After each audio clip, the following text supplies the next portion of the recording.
పితా పుత్ర పవిత్రాత్మ నామమున ఆమేన్.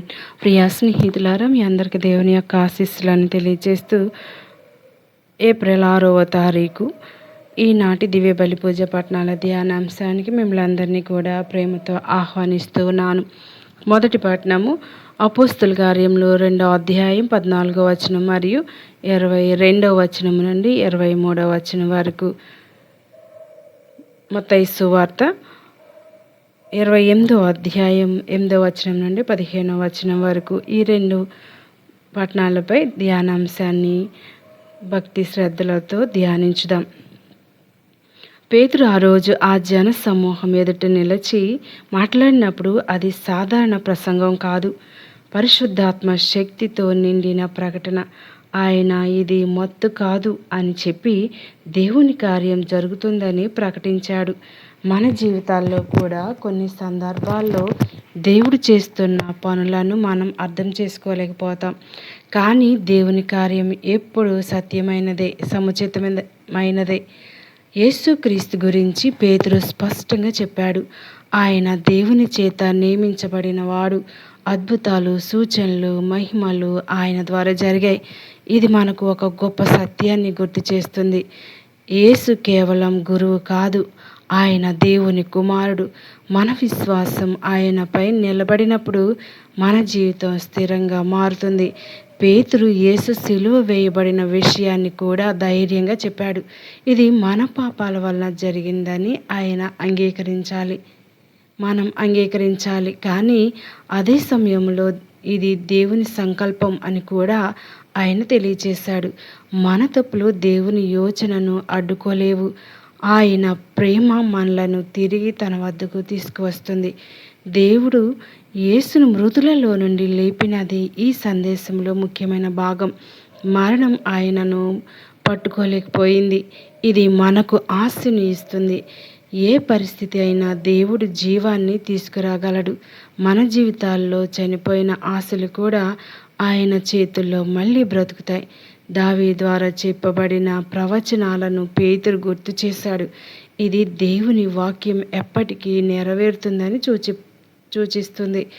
దేవుని వాగ్దానాలు ఆలస్యమవుతాయి, కానీ మనం విశ్వాసంతో ఎదురు చూస్తే ఆయన మాట తప్పకుండా నెరవేరుతుంది. యేసు పునరుత్థానం కేవలం ఒక సంఘటన కాదు, ఇది శాశ్వత విజయం. పేతురు చెబుతూ ఉన్నాడు, మేము దీనికి సాక్షులం. మనం కూడా మన జీవితాల్లో యేసు చేసిన మార్పులకు సాక్షులుగా ఉండాలి. మన జీవితం ఒక సాక్ష్యంగా మారినప్పుడు ఇతరులు దేవుని మహిమను చూస్తారు. యేసు పరలోకానికి ఎక్కించబడినప్పుడు దేవుని కుడి ప్రక్కన కూర్చుని ఉన్నాడు. అక్కడ నుండి పరిశుద్ధాత్మను పంపించాడు. ఇది మనకు ఒక గొప్ప వరం. పరిశుద్ధాత్మ మనలో నివసిస్తూ మనకు బలం, జ్ఞానం, మార్గదర్శనం ఇస్తుంది. మనం ఒంటరిగా లేము, దేవుడు మనతో ఉన్నాడు. ఈ వాక్యాలు మనకు ఒక పిలుపు. మనం యేసును స్వీకరించాలి, ఆయన సత్యాన్ని ప్రకటించాలి. మనం పరిశుద్ధ ఆత్మశక్తిలో జీవించాలి. భయం లేకుండా ధైర్యంగా, ప్రేమతో దేవుని సాక్షులుగా నిలబడాలి. అదే నిజమైన క్రైస్తవ జీవితం. ప్రియ దేవుని బిడ్డలారా, మరి సువార్త పట్టణంలో ఈనాడు మనం భక్తి శ్రద్ధలతో ధ్యానించినట్లయితే, స్త్రీలు సమాధి నుండి బయలుదేరినప్పుడు వారి హృదయంలో భయం మరియు ఆనందం కలిగి ఉన్నాయి. ఇది విశ్వాస జీవితం యొక్క నిజమైన రూపం. కొన్నిసార్లు మనం భయపడతాం, కానీ అదే సమయంలో దేవుని కార్యం చూసి ఆనందిస్తాం. దేవుని సమీపంలో భయం కూడా ఆశగా మారుతుంది. వారు శిష్యులకు ఈ సువార్త చెప్పడానికి పరిగెత్తారు. నిజమైన ఆనందం మనలో మాత్రమే ఉండదు, ఇది ఇతరులతో పంచుకోవాలని మనసు కోరుతుంది. దేవుని పని మన జీవితాల్లో జరిగితే మనం కూడా సువార్త దూతల్లా మారాలి. మార్గ మధ్యంలో యేసు వారికి ప్రత్యక్షమయ్యాడు. వారు ఆయన పాదాలను పడిపోయి నమస్కరించారు. ఇది మనకు ఒక పాఠం. యేసు కలిసినప్పుడు మన ప్రతిస్పందన ఆరాధన కావాలి. ఆయన సన్నిధిలో మన గర్వం కరుగుతుంది, మన హృదయం వినమ్రతతో నిండుతుంది. యేసు భయపడకండి అని చెప్పాడు. దేవుని వాక్యం మనకు ధైర్యాన్ని ఇస్తుంది. మనం ఎదుర్కొనే సమస్యలు ఎంత పెద్దవైనా యేసు మాట మనకు బలం ఇస్తుంది. ఆయన సమక్షంలో భయం నిలబడలేదు. ఇకపోతే సైనికులు జరిగిన విషయాన్ని యాజకులకు తెలియజేశాడు, కానీ వారు సత్యాన్ని దాచాలని నిర్ణయించారు. ఇది మనుష్యుల స్వభావం. సత్యం అసౌకర్యంగా ఉంటే దాన్ని దాచడానికి ప్రయత్నిస్తారు, కానీ దేవుని సత్యం ఎప్పటికీ దాచబడదు. వారు సైనికులకు డబ్బు ఇచ్చి అబద్ధం చెప్పమన్నారు. ఇది మనకు ఒక హెచ్చరిక. లోకపు లాభం కోసం సత్యాన్ని వదిలిపెట్టకూడదు. తాత్కాలిక లాభం కోసం అబద్ధం చెప్పడం చివరికి నష్టమే. ఈ అబద్ధం ప్రజల్లో వ్యాపించింది, కానీ నిజం మాత్రం మారలేదు. యేసు బ్రతికే ఉన్నాడు. హల్లెలూయా.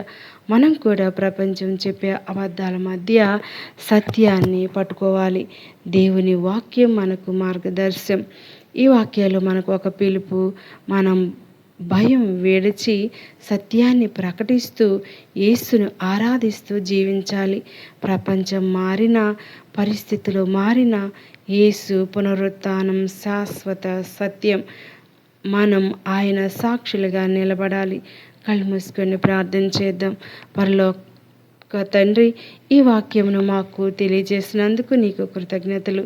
ప్రభువా, యేసు నీవు మృతులలో నుండి లేచి జీవం గల దేవుడివై ఉన్నావు. మా హృదయాలు నీకు నమస్కరిస్తూ ఉన్నాయి. మా భయాలను తొలగించండి. మా సందేహాలను విశ్వాసంగా మార్చండి. మా బలహీనతలను నీ శక్తితో నింపండి. ప్రభువా, సత్యాన్ని దాచే ప్రలోభాల నుండి మమ్మల్ని కాపాడండి. ఎప్పుడు నీ సత్యం కోసం నిలబడే ధైర్యం మాకు ఇవ్వండి. పరిశుద్ధాత్మ మా జీవితాలను నడిపించుము. మా మాటలు, మా కార్యాలు నీ మహిమను ప్రకటించేలా చేయండి. మేము ఎక్కడ ఉన్నా నీ పునరుత్థాన శక్తిని చూపించే సాక్షులుగా మమ్మల్ని ఉపయోగించుకోనండి. ఈ రోజు నుండి మా జీవితం నీ చిత్తానికి అనుగుణంగా మారాలని ప్రార్థిస్తూ ఉన్నాం. ఈ చిన్న ప్రార్థన యేసుక్రీస్తు నామములో అడిగి వేడుకొనుచున్నాం తండ్రి, ఆమేన్. ప్రియ స్నేహితులారా, మీ అందరికీ మీ కుటుంబాల్లో ప్రతి ఒక్కరి హృదయాల్లో దేవుని యొక్క శుభాలు కలగాలని, యేసుక్రీస్తు పునరుత్థాన మహిమ మనందరం పొందాలని మీ అందరికీ మరొకసారి హ్యాపీ ఈస్టర్.